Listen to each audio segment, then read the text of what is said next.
All right, you ready to go, Carla? Yes. You ready to go, Justin Jr.? Let's go! All right, hello everyone, and welcome back to another 5K tennis discussion. It is still relatively early in February, and we are already on show number 29. That is 29. Let's go! All right. As always, I'm going to place a link above from the previous show that Carla and I did, and that was on the importance of sportsmanship in life, and especially in tennis. Right? Right. What do you think, Justin Jr.? What do you think, buddy? All right. Nice to have Justin Jr. on the show today, so he's going to fill in and do his best try at a star role in our show today. All right. Hopefully everyone had a great weekend. Carla and I stayed busy with quite a few new students. Yes, we did. And all of those new students did an absolutely tremendous job. So if any of you students are out there, and there was 5 of them. They were so enthusiastic. So Great enthusiastic. to see, yeah. So we had 5 new students from beginner to intermediate, and they did a really, really spectacular job. They did awesome, and we look forward to seeing them again this upcoming week. All right? So on today's show, we have the following lined up. All right? Number 1, as always, we like to do new viewer shout-outs, new members to our family group here, as we like to call it. Topic number 1 will be coaching, and especially coaches that battle one another or bring one another down. Coaches that battle one another or bring one another down. 2, Carla has a segment on Maria Sharapova, a quite humbling segment, to say the least. So there's always talk about Maria Sharapova, and she has a relatively humbling segment on her. We have the topic equal prize money between men and women, and this one is a shout out to Yvonne Gallup in the Bay Area of California. Wonderful coach, wonderful person that we have the privilege of knowing. Yes. Right? The next on the lineup today, we have the different types of coaches that are around the game of tennis and in life. Different types of coaches, beginner, intermediate, etc. So we'll get into that. Also, we're going to be talking about coaching boys like you, Justin Jr., versus girls. What do you think, Justin? Do you like mommy or daddy coaching you better? All right. So we're going to be talking about coaching boys versus girls, men versus women, etc. And lastly, we are going to, if time permits, discuss the results of current tournaments in play, like the Fed Cup and the news thereof. So if time permits, we will get into results. All right. So again, a couple of these topics come from Yvonne Gallup, respectively, which would be equal prize money, different types of coaches, and coaches squabbling amongst one another. All right. So Carla, you ready to jump in? Yeah, I am. All right. Let's go. So I'm going to begin with new member shout-outs, as we always do. Shout-out number 1 goes to Ertugrul Korpinar, who is from Turkey originally, but lives in Germany. Welcome. Also A Federer fan. he's a Federer fan. Let's go. So I think I have now maybe the second Federer fan to come into our group of, I think, 297 subscribers at this point. Yeah. Hey! We're a minority, but we're strong. Let's go. Second member shout out goes to Yash Mandrakar. Let's go. Where are you from, by the way, Yash? We always like to know where everyone is from, so we can give you the proper respect in terms of where you are in the small world in which we live, and your passion for the game as well. Third shout out goes to Alex Andaya, who is from the Philippines. Welcome. He's another Federer fan? He's a Federer fan Wow. too. He's a Federer fan too, but I think he is he appreciates Djokovic. Appreciates Djokovic as well. Yeah. So welcome. That's a good thing. Welcome, Alex and Daya. Fourth shout out goes to Lily, spelled L-Y-L-Y. By the way, one of our children of 5 is a Liliana, and we call her Lily for short. So that's an easy one to remember. Yes, definitely. So welcome, Lily Lay. All right, she's from Cambodia. She is a Djokovic fan as well. Go figure. Let's go. Welcome everyone, by the way. Please, all of you, remember to subscribe because we do prize giveaways at all the more major tournaments. The next one upcoming is going to be Indian Wells, and before that starts or begins, we will be doing a video on what we are going to give away for that tournament and how to win those prizes. Big shout out number 5 to American Tennis Recruits. Carla? American Tennis Recruits, it's for all tennis players that are playing college tennis. If you want to get exposure from coaches, college coaches, please send them a message on Instagram, and they can put your video out there, they can get you exposure. I mean, just send them a message. Yeah, absolutely. This group has been very kind to us and has spoken with us at length.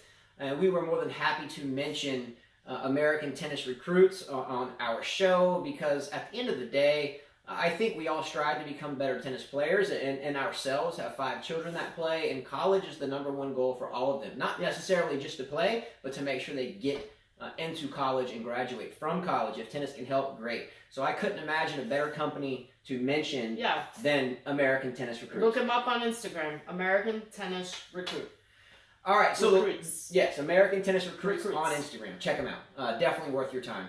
Last shout out goes to Barbara Warrenton. Okay, Barbara Warrenton is a fellow Californian as myself and moved here to where Carla and I live in Dauphin Island, Alabama, and has become our new tennis director.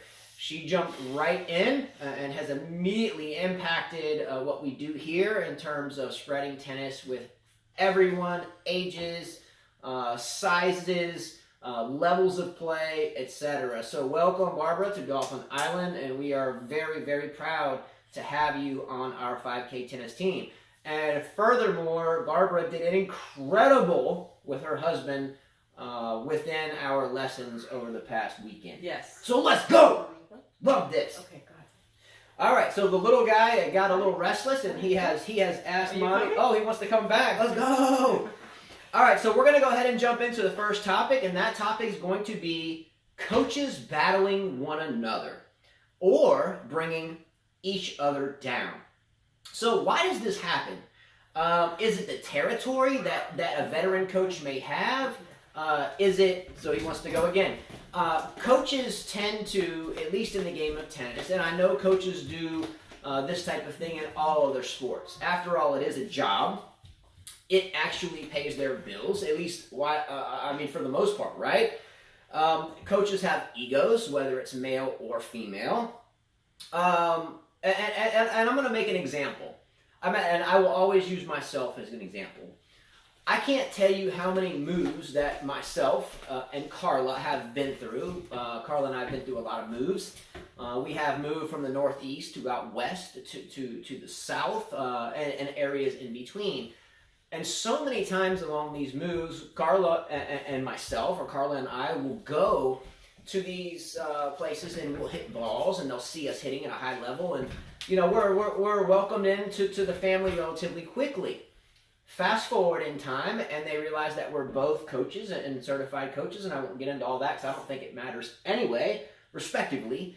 But once that is beknownst to everyone, it goes from welcome, play in our leagues, which we try to stay away from league stuff because, again, we enjoy coaching, and we're kind of past that. We like to share it, and we like to play it too, but we do our matches kind of in between each other and try to really share our passion with the game other people. However, we find that once individuals realize that we coach, it kind of becomes standoffish, and we try to smile and keep going. I'll give you an example. The last place that Carla and I resided in was the same type of thing. We were playing at a club. We brought a friend out one day, and the friend we were trying to help and make better as a friend, and even we're on a far court. Because Carla and I know that sometimes you don't want to tread on other people's territory. Right, and it's called respect. It's respect, and we understand that. So in this location, tennis players were few and far between, and Carla and I were coaching this friend of ours. Hey, let's move. Let's hit the ball like this. Let's get our footwork correct and move forward. However, what ended up occurring was on the way out that day, we were kind of reprimanded per se, like, hey, you can't be coaching out here. There's a pro here. And our response was, well, we, I guess are coaches, but we're just kind of out here hitting and helping a friend. And we didn't really feel that welcomed after that. So I want to remain as humble as possible. And again, I may have bit off more than we could chew with the cameo appearance because he's leaving and coming back. But we welcome you back, Justin Jr. High five. Can I get a high five? Maybe not. Can I get a high five? So all I'm trying to get at is why do coaches, when they find other players of a higher level and they welcome them into their club or facility, and then they find out that they indeed are coaches, they kind of shove them away? Is it ego? Is it someone being apprehensive about someone new coming in and taking their position? I think if you're a good coach, you shouldn't feel threatened by anyone, even if they can play the game better than you. I mean, there's a reason why you're a coach. Everyone has something new to offer, something different to offer. There are many types of coaches. I don't get why they would not welcome that person. Well, yeah, so I get why, because when you have an example we just made, when you have areas where tennis is few and far between, and by the way, in the U.S. these days it seems like tennis is few and far between everywhere. In this instance where Carla and I were, I was in the automotive industry. I had no mindset of any repercussions about someone seeing us coach a friend, and therefore basically pushing us away from a facility that was basically welcoming us in to play on their leagues and teams to make them better. But once we were realized we coached, even though that wasn't our ambition, we were kind of, hey, you can't do this here. So I understand it because the pros in place have families to feed, right? They have egos, especially the men tend to have more egos. But at the end of the day, all I'm trying to get at is we see this everywhere, and it's not just in tennis; it's in life. For me, when I was in the automotive industry, you'd have a service manager, right? And then if a new service advisor came in and he was really turning numbers, right? Then the service manager would kind of want to force that guy out because he felt like his job was in jeopardy. Are you talking about coaches against coaches? Coaches against coaches? Well, yeah, because at the end of the day, we're coaches, and we have been shoved away after having been welcomed simply because we were trying to share the game with a friend on a facility where there's a teaching pro. Well, you see a lot of it going on. So it's coach versus coach. Yeah, you've seen a lot of it going on social media as well. I'll see a coach put a video of their student, and then you have quite a few coaches ripping them apart. Why would you show this stroke a certain way? It is wrong. There's many ways, again, of teaching. There is no wrong or right way of holding a racket. It's just, they just bash them. There's no respect in the industry. Yeah, and let's move forward. Does it hurt the game's reputation? It does. Does it hurt the reputation? Also, you have older coaches that go after the younger ones because they think they know a lot more. Yeah. Couldn't they help each other out? I mean, maybe the new one can teach something to the older one, and the older one can teach something to the new one? Yeah, it seems like we have to tread ever so carefully when even trying to teach a friend. Or if you're just trying to share the game with anybody and you are aware there is someone in place, whether it's football or basketball, and there is another coach on the premises, those coaches get really perturbed relatively quickly. It hurts the game's reputation. Again, I'm going to use ourselves as an example. It's happened so many times. We're not new to this. But the person that we were helping in this instance, and there's been many, really was like, is this what tennis is all about? It is. Do I really want to play this? It seems so snooty. It is. I'll give you an example. When I used to work in Florida a long time ago, I had one of the resorts make me sign a contract where I couldn't compete if I left that place 50 miles within the radius of that place. I thought it was a little crazy. Yeah, there is a lot of this in all aspects of coaching. I think it's a relatively childish display. I think it's something that should be addressed, and let's comment on this. Do you all see this where you are if you play, or if you play a different sport? Do you see it? Do your kids play, and you see this amongst the coaches on an opposing team if you play basketball or baseball? Mm-hmm. Because we see it often. Furthermore, I think it's an example of poor sportsmanship. We talk about the importance of sportsmanship and yet I think this is one of the worst displays up there with racket smashing. If you think about it, Justin, maybe a student hires a coach to teach him the strokes, and then he goes to another coach to teach them, match play, or to get him more matches going, or, maybe more strategy. Why would they get mad at each other? Well, again, I think it reverts back to you're treading on someone's territory, but I think if you're a humble person, you're not necessarily treading on someone's territory. Tennis courts are very tough to find, so if you join up at a place and you're paying to play there, great. And the example we've made, we did that, and as soon as we bring even our own children out there, it's a problem. It's a problem. And that's been many years, though. My father had the same problem when he would teach us. He was not even a coach. He was just teaching us. So we have 5 children, and we coach our kids hard, and we get in their face, and we're not physically, but we're pumping them up. Anyway, Carla's telling me about time on this topic, because we're about halfway through our show already. So we're going to move forward, but let's start the discussion here. What are some examples that you guys see across the board in coaches bringing one another down or pushing other people away that aren't even there to coach, but yet they coach or enjoy the same game that the pro on site does, and ultimately pushes you away, making it ultimately harder to share the game, even on a private level with your own children? Yeah. All right, segment number 2. Sorry for the at length or ad nauseum discussion thereof. Carla has a segment quickly on Maria Sharapova, which is actually quite humbling and quite contrary to the mainstream write-ups about Maria. Well, we know a lot of people don't like Maria Sharapova. I personally like her. I think you like her as well, minus the shrieking. Just don't like the shrieking. I mean, she's done a lot for the game of tennis. She's one of the highest paid athletes. There was an article about her, how she said she came to this country when she was 6 years old with her dad. Her dad has $700 in his pocket when they moved to the United States. He had to work several jobs just to be able to cover the bills and the lessons. They would sleep on a pull-out couch. They rented an apartment from a Russian lady that would charge him like $250 a month so they could use the kitchen, the TV, the bedroom. She also, I didn't know she learned English by watching TV. Wonderful. On English, which I think it's great. And I've heard the same story about people living in foreign countries that learn that language, not their native one, by watching their TV shows. Yeah, and she said that her parents from a young age, her mother and her father, taught her that life was tough and that money shouldn't just be spent, so frugal, So she says, end quote, money ultimately doesn't bring happiness that people from the outside might see. She says money is temporary. And for her, happiness is, a hug or people that are around her. You won't see her in a yacht. You won't see her spend a lot of money.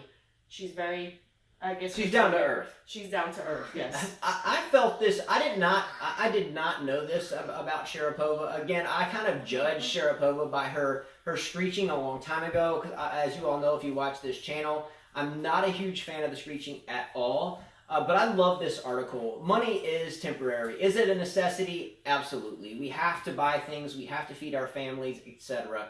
But so many times in sports across the board, you see these athletes driving in their Rolls Royces and Bentleys. Not saying that she doesn't. Right. But she said she won her first car by a sponsor. So. Yeah, she didn't drive her first car until she got a car sponsorship, and she thought it was completely awesome that it had a power window. Mm-hmm. So I think this is a humbling thing from Sharapova. Sure, she had the doping issue with melatonin, and that's suspect. But it was also, Justin, that was legal at that time. And it was legal, and it was kind of grandfather claused into her game. I think this is a wonderful article by Sharapova about herself, and that, and especially where she says money is not everything. It's only temporary. It's temporary. That's right. Because when we leave this earth, in which we all do, where does that money go?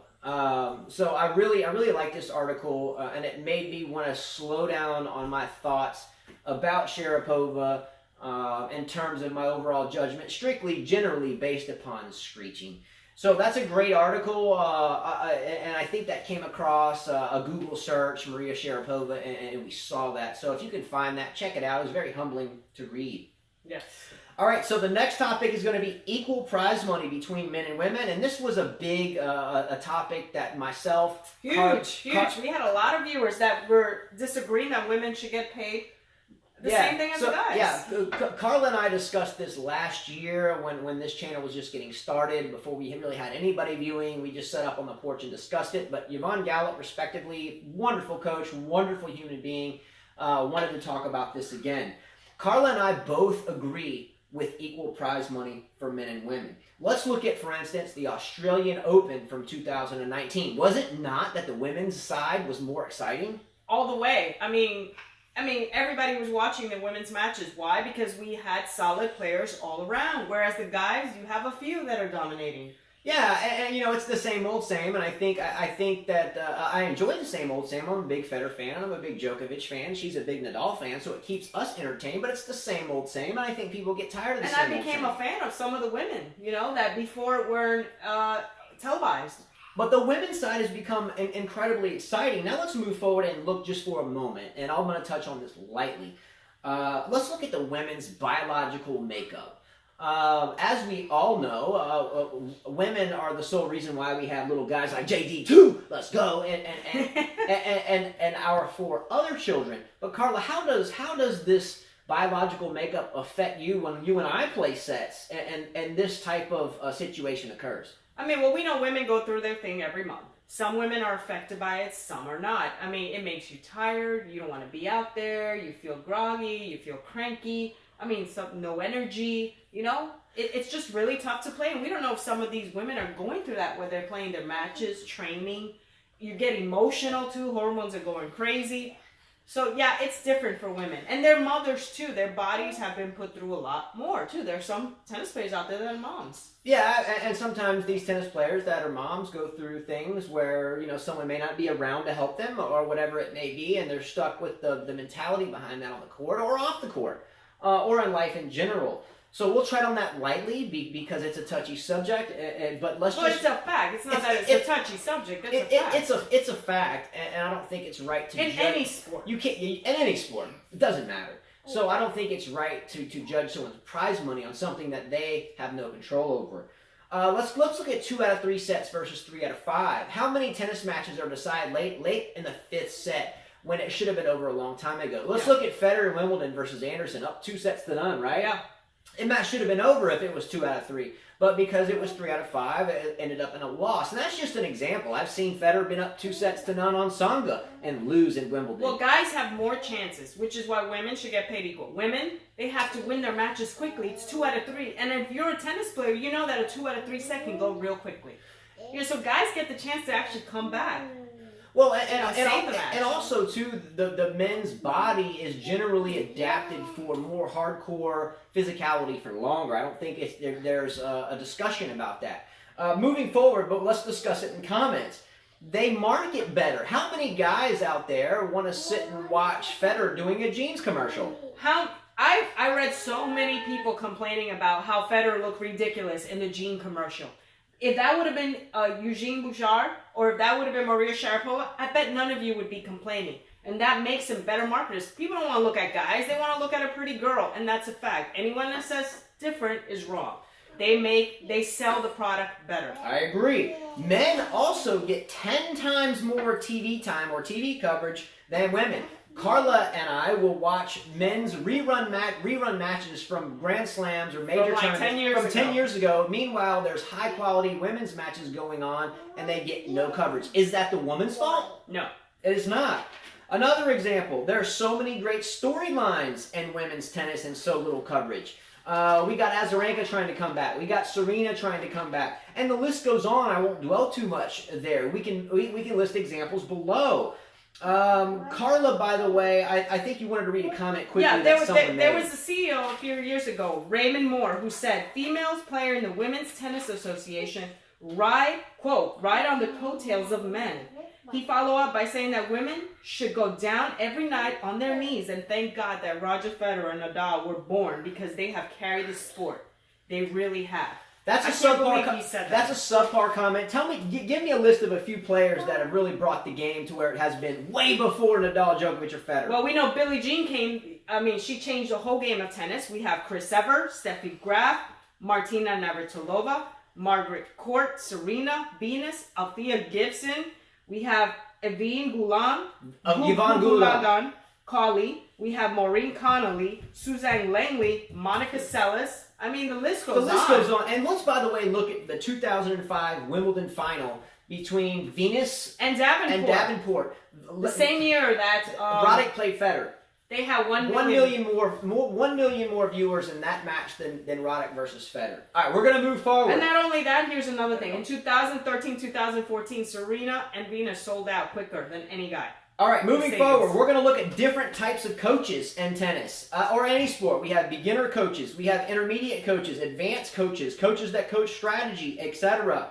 I'm going to roll through this pretty quickly. Some coaches are incredible at teaching beginners. Some coaches are incredible at teaching advanced players. Sometimes, though, the coaches that teach advanced players get overwhelmed while teaching beginners or impatient. Sometimes the coaches that teach the beginning players that excel at it get overwhelmed while teaching the advanced players.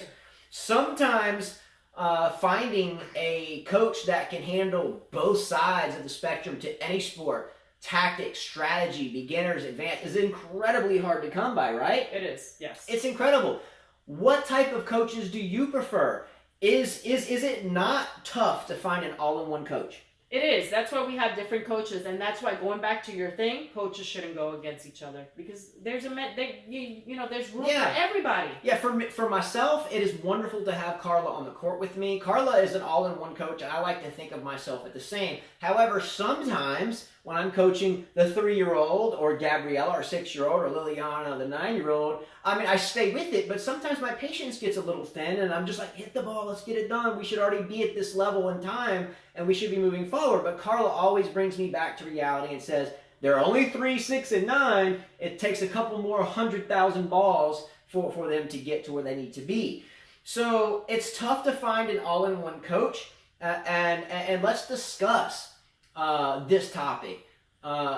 Is it a difficult thing to find a good quality beginner coach? Is it difficult to find a good quality advanced coach? And how extremely difficult is it to find one that can do all of it? Very difficult. All right.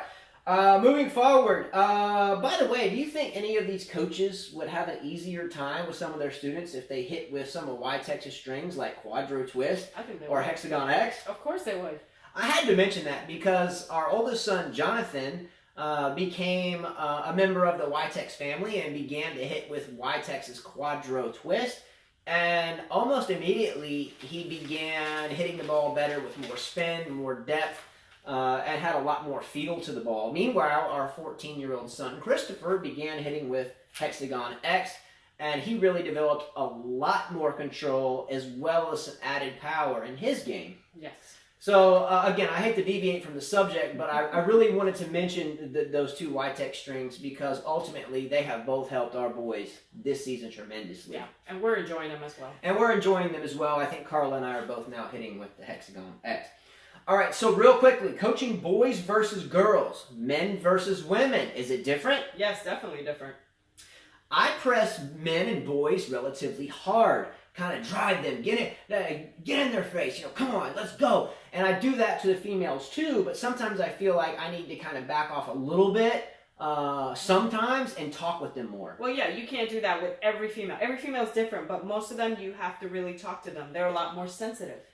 Yeah, I find that when I coach men and boys that from the get-go on the practice court, that is when no one else is watching, they're more adept to go out and just crank the ball, hit the ball. Sometimes when I'm coaching females or the girls beginning, I feel like they're more worried about making sure they do it correctly. Yes. And let's talk about that as well. What is the difference between coaching boys and girls or men and women? I find it a slippery slope. We're all human beings. We're all unique, and we all do things differently, no matter male, female, girl, boy, young, old, whatever. But let's start the discussion. How is it different that we coach boys and girls, and what are the things that we should do differently? I'm open for this subject. I have 3 boys and 2 girls. So this is your segment for you to tell us what you think in terms of coaching boys versus girls. We're about out of time, so as we move forward to the end of the show, we ran out of time for the results segment, but there was only a couple. I think Fed Cup, which is important. Well, it was Sangha won his title finally. He beat Herbert, so that was good for him. 2 Frenchmen. Yeah. And then I think that, Medvedev won Sofia Open against Fucsovics. And then I think Romania upset the Czech Republic in Fed and then Cup, USA went down to Australia. All right, so the quote of the day: if at first you don't succeed, try and try again. This quote goes back many, many years. If at first you don't succeed, try and try again. Many have said this for time immemorial, so I can't pin it down to one person, but it wraps into our health tip of the day as well. When time gets tough, the tough get going. Another quote. But nothing in life is easy. We all weather storms. Big storms. Carla and myself, with 5 children, have weathered many, many storms, moves all across the country. And I'm sure there'll be many more. But that's life. Carla and I have been a part of tennis for our entire lives. I'm 41, played it since I was 2, born into it. Her, very close to the same.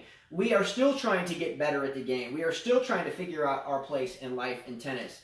And I find that slowly we are getting to that point. There's an old saying, if you have a pebble and you throw it in a big bucket, eventually that bucket will fill up. So we have strived to proceed slowly and plod to where Carla and I can fit into the game of tennis and in life. And I hope and pray we are getting there, and maybe not, but we try to stay positive throughout. Set goals, accomplish them.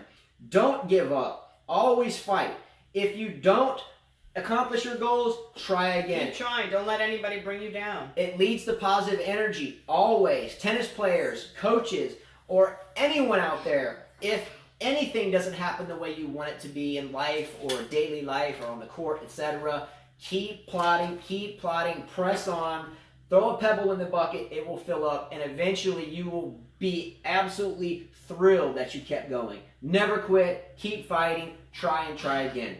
That's it, everyone. Much love to all of you. Please subscribe to our channel. Click like below. Share our videos. If you wish to contribute to our channel and Carla and I's dedication to the show, you can expand this video hitting the down arrow. And you'll see we have a PayPal link, and we also have Cash App. Much love to YTEX and the entire YTEX team, Ivor Savage, especially for believing in Carla and myself. See you all in a few days, and we hope to put our full review of the YTEX Quadro Twist review this weekend. We've done one short, and we're going to do the long version this weekend. Carla always says, Adios. Adios.